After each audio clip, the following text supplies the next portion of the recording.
let's go back to the company now, right? Our original goal was to estimate the cost of capital for PepsiCo, right? So the first step is going to be to figure out what the required return on equity is, right? Before we can go back to the cost of capital formula, we have to figure out what we do for the cost of equity when we move from a company, from the market, right, which we just did, to a company like PepsiCo, okay? The new feature, of course, is the beta in the formula, right? It's the same formula we just used for the market, except that now we have a beta. So what we need to think about now is what does beta measure, okay? Again, this is a very important concept in finance, right, that you talk about in an investment course in greater detail, okay? But here's the key idea. Really what it means is that beta measures risk for the company, okay? That's the idea to remember. High beta means high risk, okay? Why? Right? Because if you think about beta, and in the next few slides, I'm going to give you an example of how we estimate beta using real-world data. Okay? If you think about beta, what beta is going to measure is how the stock returns of the company correlate with the stock returns of the market. Okay? So let me give you an example. If the market goes down by 10%, okay, and PepsiCo goes down by 15%, right? Then investors are going to dislike that a lot, right? It's a time when they are losing money, right? It's a time when investors are becoming less wealthy, the overall market is going down, all your investments are decreasing in value, right? PepsiCo is going down even more, so that means PepsiCo is a very risky stock, right? So 10%, 15%, right? In this case, if you think of PepsiCo stock return, it would be an amplified version of the fluctuation in market returns, okay? The other example also works, right? If beta is less than 1, then that's a situation when PepsiCo does not fluctuate as much as the market, right? Maybe if the market goes down by 10%, PepsiCo goes down by only 3%, right? In that case, PepsiCo is going to be less risky, right? It's providing almost like a hedge to investors. They are losing 10% on most of their investments, but PepsiCo turns out to be a relatively safe one. Okay? So this is the concept behind beta. So what I want to show you is how we actually estimate beta for a company like PepsiCo using data. Okay? I'm going to use data for the period of 2000 to 2009, and then I will show you a beta that is computed by Capital IQ using more recent data. Okay? So I'm going to do this for 3 different periods of time, because when analysts compute beta, they typically use 5 years of monthly data. Okay? We want to have sufficient numbers of data points to figure out how the stock moves with the market. At the same time, you perhaps don't want to use too many years in the past, because the company can change over time. Right? So the compromise in this case is to use 5 years monthly data, so you have 60 data points. Okay? Here is an example. This calculation is using a statistical analysis tool called a regression, okay? But really, it's very intuitive. What the regression is measuring is the relationship between PepsiCo stock return and the market return, okay? So here you have all the data plotted. On the y-axis, you have the PepsiCo return. In the x-axis, you have the return on the market, which here is proxied as the S&P 500, okay? And just by looking at this plot, right, what it seems to be the case is that PepsiCo stock is not that highly correlated with the market, right? If you look at these points, there are many cases here where the market goes down by more than PepsiCo, right? And there are cases where the market goes up, but PepsiCo doesn't really follow. What this means is that the correlation between PepsiCo and the market is not that high, okay? The regression, for those of you who understand the regression, what this is doing here, these tables, this table and this table, what they are doing for you is reporting the summary statistics from a regression of PepsiCo stock return on the market return. Okay? And here is the beta, is the intercept on the market stock return, which here in this case is 0.35. Okay? Right? So this is significantly below 1, consistent with our intuition, in our visual intuition, that these returns are not very highly correlated. Okay? That's what we found for the earlier period. We can also do this for the later period of 2005 to 2009. If you look at the plot, now it seems that the correlation increased, right? this line became more positive. That's the regression line here, right? It became more positive, right? The slope went up. You actually see here in the regression, the beta in this case went up to 0.5. Okay? It's still not a very high beta, right? But it's higher than it was between 2000 and 2004, right?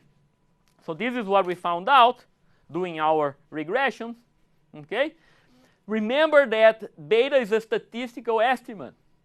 Every time we do this, we are estimating a beta using statistics, using a regression. You can see for PepsiCo, we came up with two different betas, right? Of course, they refer to two different time periods, but you have to remember that there is uncertainty in this estimate as well, right? If you look at that regression, for those of you who understand confidence intervals, right, that gives you the range for which we are 95% sure that the beta is in that range, right? So the 95% confidence interval for PepsiCo beta ranges from 0 to 0.75, right? So this means that if you want to be 95, if you want to be almost sure that you know the beta, you have to give yourself a very large range, okay? So that's the problem we have to deal with, right? Before we do that, let me give you a more recent data. We're not doing the regression in this case. We could do it, right? This comes from Capital IQ. Or Yahoo Finance would give you similar data, right? As it turns out, beta is such an important number for corporate finance applications that the same sources that will give you financial data, right, that will give you balance sheets, accounting statements, cash flow statements, market values, will typically also give you data on an estimate of beta, okay? As I just discussed, the beta from Capital IQ, if you take it for June 2015, for example, it's going to reflect data for the last 5 years, okay? So it's starting in the June 2011 to June 2015, okay? This will be the relevant data for to compute this specific beta. So you can get beta from the internet, okay? So how do we use this data, right? We have three different estimates. We have this confidence interval, right? For sure, our data suggests that PepsiCo has a fairly low beta, right? Remember our initial discussion, okay? If beta is below 1, that means the stock return of the company is dampening the movement in the market. This is definitely the case for a company like PepsiCo, okay? All of our estimates came, close to 0.5, okay? Right? What I recommend that we do in practice is that we use a range for betas, okay? To recognize the fact that beta is a statistical estimate and that we are very uncertain about what the actual number is, rather than using a number, we end up using a range, okay? And my other recommendation is to shrink the beta towards 1, right? So what do I mean by that? Let me give you the meaning first, and then we'll talk about why we are doing this. So for example, for PepsiCo, I suggest that we use a value of 0.5, right, which is in the range of the betas that we got, but a range between 0.4 and 0.7. Okay, so you can see that the range is getting closer to 1, right? If the range was a symmetric range around 0.5, we would be using 0.3 to 0.7, right? So we always use a range that is shrunk, that approaches 1, right? Why? Remember that the beta is what's going to measure how risky the company is relative to the market, right? So if the beta deviates a lot from 1, if it's close to 0, if it's very large, then your cost of capital for the company is going to be very different from the market, okay? Since we are estimating beta using statistical analysis, I think it's a good idea not to give that much weight to beta and use this shrinkage idea to do that. Okay, so what I suggest is we use a range, but a range that is shrunk towards 1. In the case of PepsiCo, we are using 0.4 to 0.7. Okay. So what does this mean? That if you use 0.5, right, which is our best guess, okay, what you're going to get is a cost of capital of 5.5%, right? So it's the same thing we did for the market, except that we are multiplying the market risk premium by the beta, which we estimated to be 0.5, okay? If you use the range, okay, you're going to get cost of capital between 5% and 6.5%.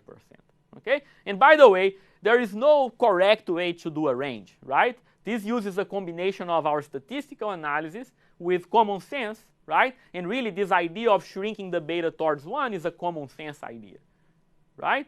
So use the combination of your regressions, of the standard deviations with common sense to figure out what a reasonable range for beta is. In this case, it would imply a range of 5% to 6.5% for the cost of equity. Okay? So think about the following question to make sure that you understand how we use beta in finance. Okay? So this is the estimate that we got, right?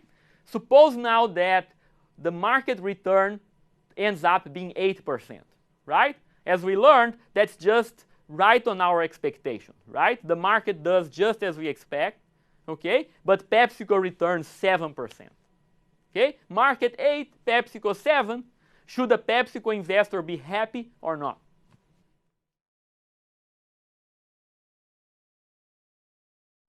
First reaction you might have, right, is no, okay? The market returned 8, PepsiCo returned 7, so the investor is losing money. That would turn out to be the wrong answer, okay? Remember, high risk, high return, right? We are pretty sure that PepsiCo's beta is lower than 1, right? So PepsiCo does not have to return 8%. PepsiCo is less risky than the market, okay? That's what we just learned. Even taking that range into account, right, we're going to find out that PepsiCo is less risky than the market, okay? So we estimated the reasonable range for PepsiCo required return on equity would be 5 to 6.5, okay? So what that means is that an investor should be happy, right? Even if the beta is 0.7, which is on the high end of our estimate, the investor is still making more. The actual return is still higher than the required return, okay? So the investor should be happy, not sad.